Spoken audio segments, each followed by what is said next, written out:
Okay, so with the Harvest Festival event, Niantic released a brand new Pokemon family into Pokemon Go, and this is of course the Small family. Now, a member of that family is of course Arboliva, and there was a lot of speculation on whether or not this Pokemon would be really good for PvP. It has some pretty well-rounded stats and a move pool that's incredibly interesting, but unfortunately, after doing a couple of battles with this Pokemon, I've determined that it does not live up to the hype. That's what this video is going to be talking about. Let's get right into it. Okay, how's it going everyone? It's me, it's Jinsula. I hope you're having a good day and welcome to today's Pokemon Go video. Today we're going to be talking about the Pokemon Arboliva. There was a lot of speculation before the release of this Pokemon that it could actually make a dent in the current meta, considering that it is both a grass type and a normal type, and it has a very interesting moveset. Some people believe that it could be a major threat to what the current meta currently holds. But of course, after the Pokemon was released and some players were trying it out, they found that this Pokemon was actually trash. And I myself wanted to try it out myself, and yeah, I do not think this Pokemon is any good. But to better understand this, let's first go over all of the details for this Pokemon. Okay, let's go over Arboliva. So this Pokemon is a grass and normal type Pokemon. This actually gives it a plethora of different weaknesses. It's going to be weak against attacks from bug type, fighting type, fire type, flying type, ice type, and poison types. It's also going to have a double resistance to ghost types and a regular resistance to electric, grass, ground, and water type attacks. This Pokemon is going to be weather boosted by sunny weather and partly cloudy weather, but that is of course if you're using it in raid battles, which I highly suggest you do not do.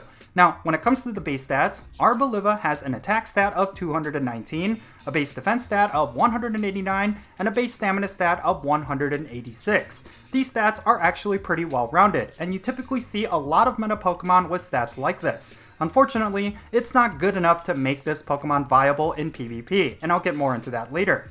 Speaking of which, the rank 1 IVs for Arboliva is going to be 0 attack, 14 defense, and 15 stamina for the Great League, and when it comes to the Ultra League, it's going to be 0 attack, 13 defense, and 15 health. The potential fast moves that Arboliva can come with include Magical Leaf, Razor Leaf, and Tackle.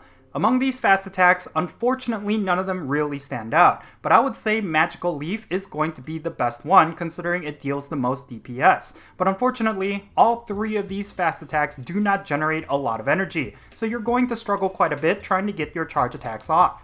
Speaking of which, the charge attacks that Arboliva can come with include Seed Bomb, Earth Power, and Energy Ball. Out of these three charge attacks, you will want to go with Seed Bomb and Earth Power. Earth Power is incredibly interesting because it does give this Pokemon a bit of type coverage, so you could have a lot of versatility for your PvP teams by including this Pokemon. And when it comes to Seed Bomb, that is a phenomenal move to have considering its low energy cost and it is a spammable move, so you will be able to bait out a lot of shields with this attack, and it's going to be incredibly troublesome for a lot of Pokemon that are weak against grass type attacks. The one caveat is that even though it has really good charge attacks, its lack of a really good fast attack is definitely going to hurt this Pokemon's value. One of the biggest weaknesses of Arboliva is that it just does not generate energy fast enough, so even though it has these powerful charge attacks, you're really not going to benefit from them because you're not able to get as many of them off. Alright, so just based on the stat sheet, you would think that this Pokemon is built for PvP. It has very well-rounded stats, and it also has a move pool that could be very troublesome for some of the top meta picks. However, this Pokemon struggles quite a lot. It unfortunately does not have enough bulk to be viable, and it also doesn't seem to deal enough damage to be that threat that a lot of players thought it would be. In much of the battles where I used Arboliva, I found that this Pokemon was getting chunked down really quickly, and whenever it came to Pokemon like Medicham, it was basically an extreme hard counter. The only time that I found myself having a really easy time with Arboliva is if it was going up against Pokemon like Swampert and Lantern. And then on top of that, I felt like Arboliva was incredibly clunky. The fast attack Magical Leaf was not generating a lot of energy, and on top of that, it wasn't dealing a lot of damage as well. So it really felt like this Pokemon was a major downgrade to Pokemon like Serperior as well as Trevenant. If I wanted a really strong grass type, I would probably opt to go with either of those two Pokemon.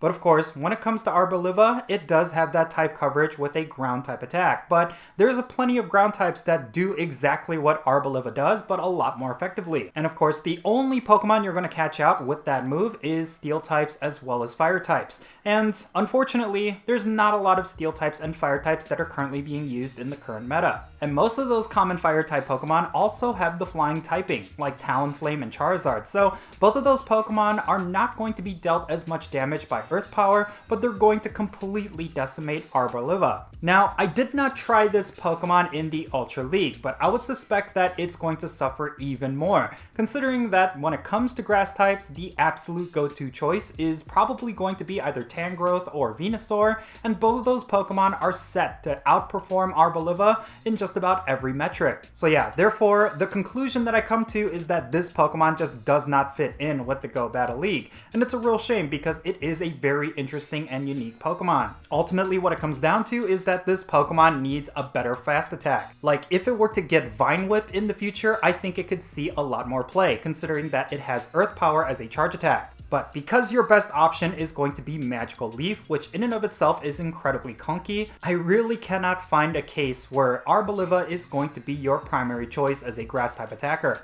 And of course, I'm not even going to get into raids, because when it comes to raid battles, there's going to be a plethora of much better grass types that's going to deal a lot more DPS. The two that immediately come to mind is of course Zarude and Kartana. Both of those Pokemon deal maybe double or triple the amount of damage that this Pokemon would deal, and it's definitely going to be a much better option for raid battles. But yeah, in any case, that's going to be it for this video. Now, I would love to know your thoughts regarding this Pokemon down below. Are you using Arboliva in any of the leagues of the Go Battle League? Is this Pokemon actually underrated? I would love to know why in the comments, and let's have a great discussion. And thank you so much for making it to this point in the video. If you ended up enjoying it and found it to be informative, make sure you hit that thumbs up button and subscribe if it's your first time here. And don't forget that little bell so you can stay up to date on whenever I upload videos.